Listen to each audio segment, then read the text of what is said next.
María Valtorta, Cuadernos de 1945 al 50. 19 de enero de 1947. Dice Jesús: habría podido hablarte con anterioridad, mi pequeño Juan, para entregarte esta joya.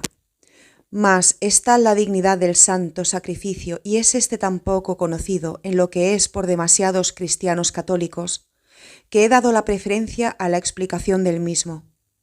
Y es esta la primera lección que doy a muchos al hablar excepcionalmente en día festivo y sobre un fragmento evangélico que ya lo tengo tratado conforme al modo de mi enseñanza.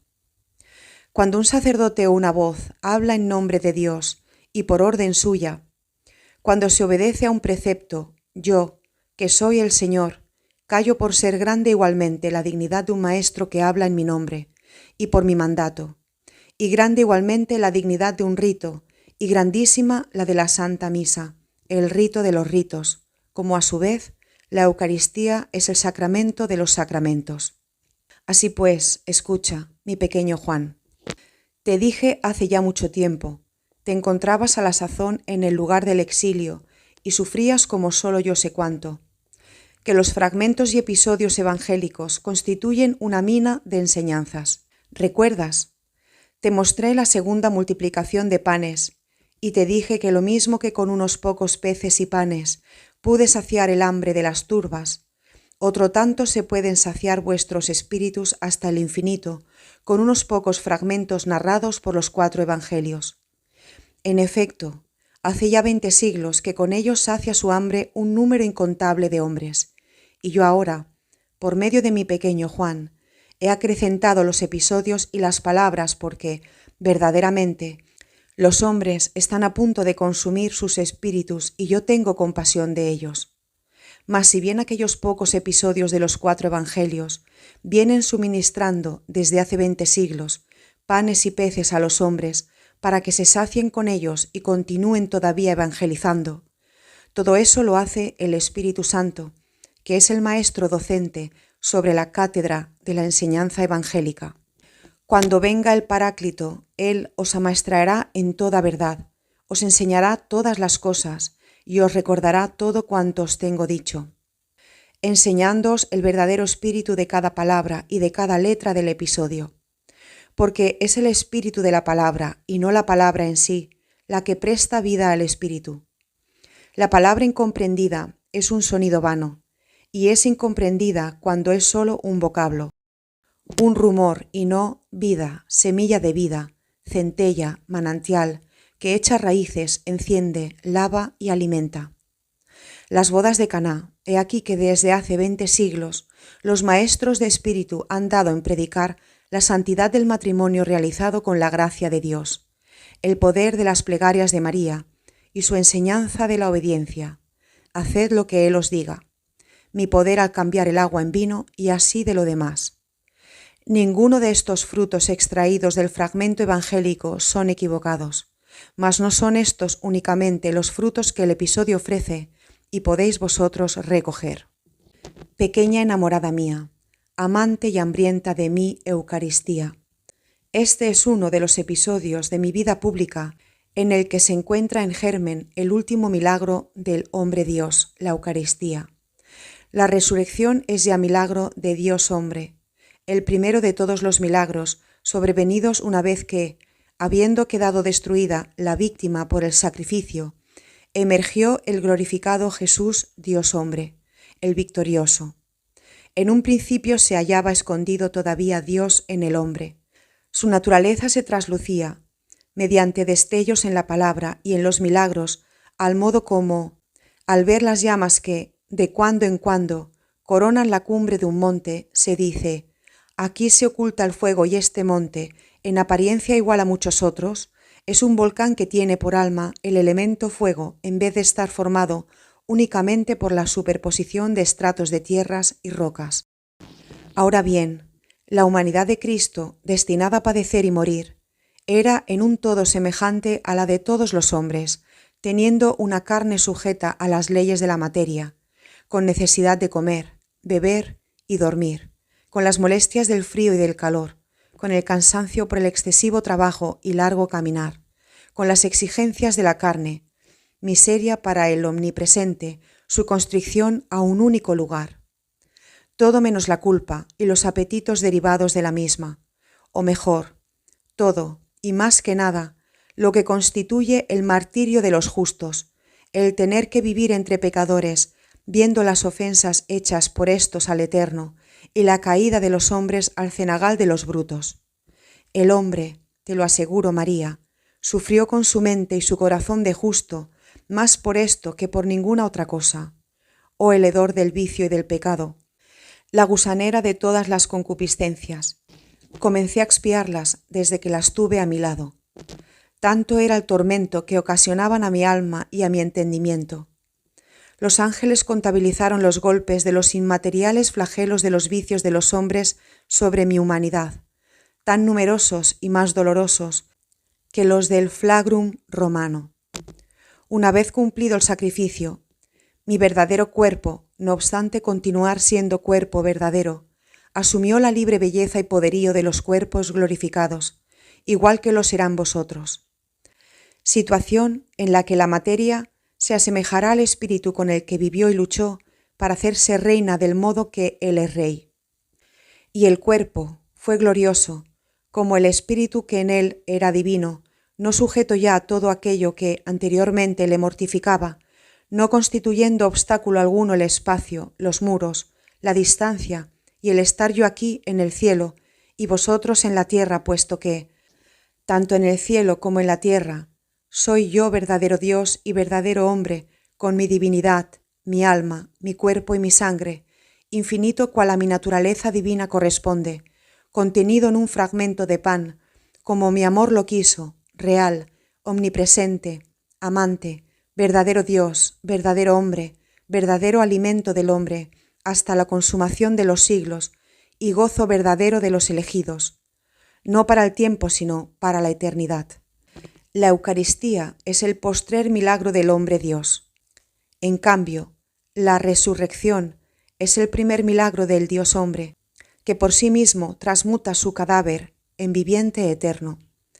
La Eucaristía, transformación de las especies del pan y del vino en el cuerpo y la sangre de Cristo, se encuentra en las lindes, entre las dos épocas, al modo de una estrella, la de la mañana, entre dos tiempos que se dominan noche y día, y así, cuando brilla la estrella de la mañana, se dice el caminante, ahora es de día. Bien que todavía no lo sea, porque sabe que aquella luz, en lo alto del cielo, es presagio del alba. La Eucaristía es la estrella de la mañana del tiempo nuevo. Su luz del milagro de amor es presagio del alba del tiempo de gracia.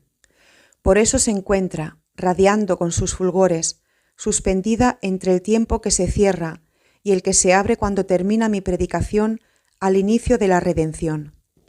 Si la estrella de la Epifanía brilló para anunciar a los reyes que el Rey universal había sido dado al mundo, la estrella de mi Eucaristía brilló en la cena pascual para anunciar al mundo que el verdadero Cordero estaba a punto de ser inmolado, que ya se inmolaba, dándose en alimento perpetuo a los hombres, a fin de que su sangre no bañase tan solo las jambas y dinteles, sino que circulase junto con ellos para hacerles santos, y la carne inmaculada fortificase su debilidad, mientras habitan en ellos el alma de Cristo y la divinidad del Verbo portando consigo la indisoluble presencia del Padre y del Espíritu Eterno. Y entre el anuncio de la estrella de la Epifanía y de la estrella eucarística, he aquí que brilla con sus símbolos incomprendidos la luz del milagro de Caná, para decir al mundo lo que la sabiduría y poder encarnados habrían hecho con la pobre agua de su pensamiento en el corazón de piedra de los hombres. 3 días más tarde tenía lugar un banquete. 3 días, 3 épocas antes del convite gozoso. La primera, desde la creación del mundo hasta el castigo con el diluvio. La segunda, desde el diluvio hasta la muerte de Moisés.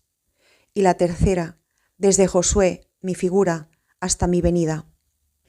Y asimismo, 3 épocas o 3 días, los 3 años de mi predicación anteriores al convite pascual, y como acaece en un banquete nupcial con su preparación, es cada vez más amplia a medida que se acerca el momento del festín. Así fue también en mi convite de amor. Por eso fueron cada vez más claras las voces del concierto profético y las luces de los que estaban esperando al verdadero esposo que venía a desposarse con la humanidad para hacerla reina. Y estaba allí la madre de Jesús. La madre. ¿Puede acaso faltar la madre si ha de ser dado a luz el hombre nuevo? ¿Puede no estar allí Eva si, de ahora en adelante, ha de estar la vida donde estaba la muerte?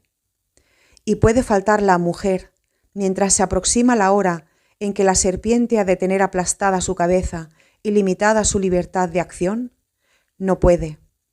Y la madre de los vivientes, la Eva sin mácula, la mujer del ave y del hágase, la mujer del calcañal potente, la corredentora, asiste al convite con el que se inició el desposorio de la humanidad con la gracia.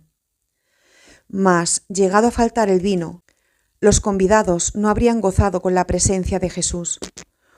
Oh, verdaderamente, cuando vine para participar en mi convite de gracia, comprobé que el vino se acababa presto. Era poco en demasía y se acabó pronto, por lo que los hombres se entristecieron al ver que yo no satisfacía sus esperanzas de embriagarse con los jugos humanos de prepotencia y de venganza. ¿Con qué me encontré al iniciar mi misión? Con híbridas de piedra preparadas para las purificaciones de los judíos, o sea, para las purificaciones materiales.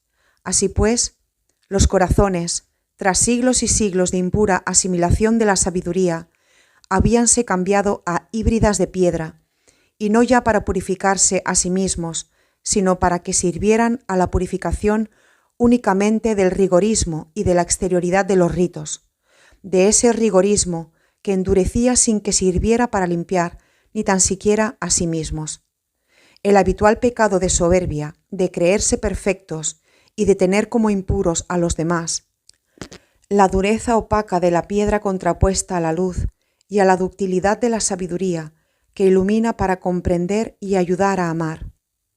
Son corazones cerrados a los que ni el agua que les cubre los reblandece. Sirve para congelarlos y nada más. Tirada el agua, quedan áridos, duros y sin aroma.